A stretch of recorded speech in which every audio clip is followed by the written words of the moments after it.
លំហាត់ទី6យើងធ្វើទៅលើ overflow menu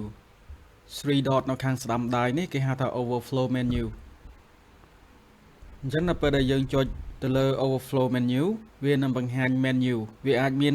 menu ច្រើន menu item ដូចជា about ឬក៏មានអីផ្សេងទៀតប៉ុន្តែក្នុងករណីរបស់យើងគឺយើងមានតែមួយនៅពេលដែលយើងចុចចូល menu about វានឹងបង្ហាញ fragment about fragment មុននឹងចូល implement នៅក្នុង Android Studio Code យើងចូលមើល flow ទាំងអស់គ្នាដំបូងយើងត្រូវមាន fragment about សិនទី1យើងត្រូវ add about fragment ចូលនៅក្នុង navigation ចុចចូលក្នុង navigation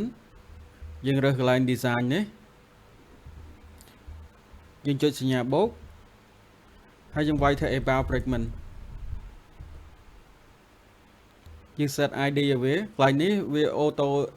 ដាក់ ID about fragment 3អញ្ចឹងខ្ញុំដូរមក about fragment វិញ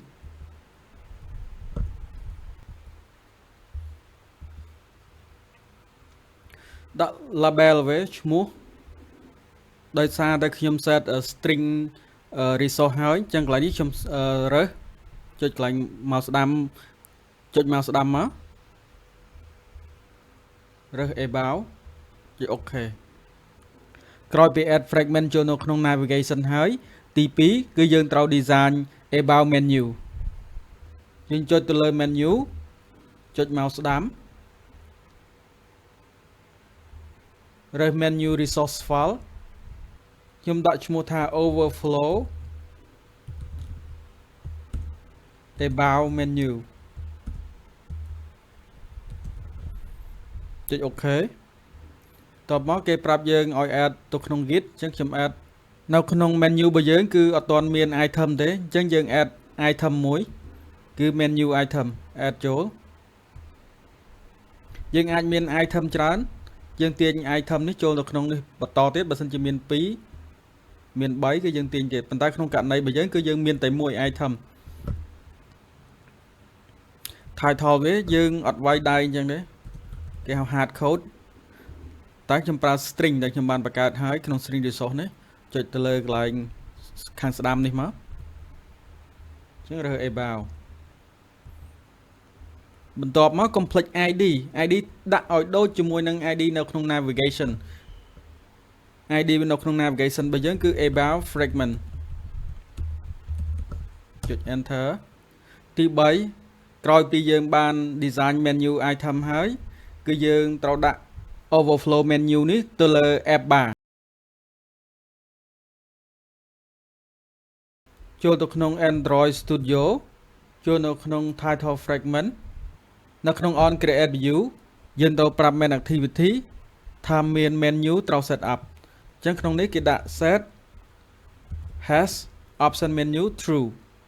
បន្ទាប់មកយើងត្រូវ override ពី method ទី1 on create option menu គឺយើង inflate menu ដែលយើងបានបង្កើតនេះចូលនៅក្នុង overflow menu របស់យើងអញ្ចឹង override fun វា suggest ឲ្យខ្ញុំចុច suggest មកអញ្ចឹងបើយើងឈ្មោះថា overflow about menu overflow about menu ទី2យើងត្រូវ override on option item selected មានន័យថានៅពេលដែលយើងចុច overflow menu about វានឹងបង្ហាញ fragment អញ្ចឹង override fun on option item selected នៅកន្លែងនេះនៅពេលយើងចុច about menu item វានឹងបង្ហាញ fragment អញ្ចឹងធ្វើម៉េចបានវាស្គាល់គ្នាតាមរយៈ ID ដោយសារតែយើងដាក់ ID about នៅក្នុង menu item ដូចជាមួយនឹង about fragment បើសិនយើងដាក់ខុសគ្នានៅពេលដែលយើងចុចគឺវាអត់បង្ហាញទេនៅក្នុង on destination selected នេះគឺមាន2 argument ទី1គឺ item ដែលយើងត្រូវចុចអញ្ចឹងនៅពេលយើងចុច item នេះវានឹងចាប់បាន ID about ដែលយើងបានដាក់នៅក្នុង menu នេះបន្ទាប់មកនៅក្នុង navigation controller វានឹងទៅរក fragment ណាដែលមាន ID ដូចជាមួយនឹង item ដែលបាន click ដោយសារតែយើងមានតែ item តែមួយគឺ about fragment ហើយយើងដាក់ ID ដូចគ្នាដូច្នេះនៅពេលដែលយើង click ទៅលើ item about វានឹងរកឃើញ about fragment ដើម្បីបង្ហាញមកយើងក្រោយពីយើងបានធ្វើចប់គឺយើងលុប to do ទាំងអស់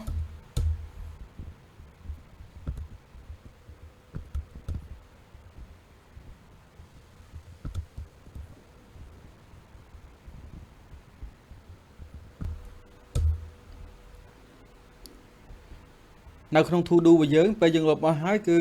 វាដាក់ zone to do បន្ទាប់មកយើងចាប់ផ្ដើម add និង commit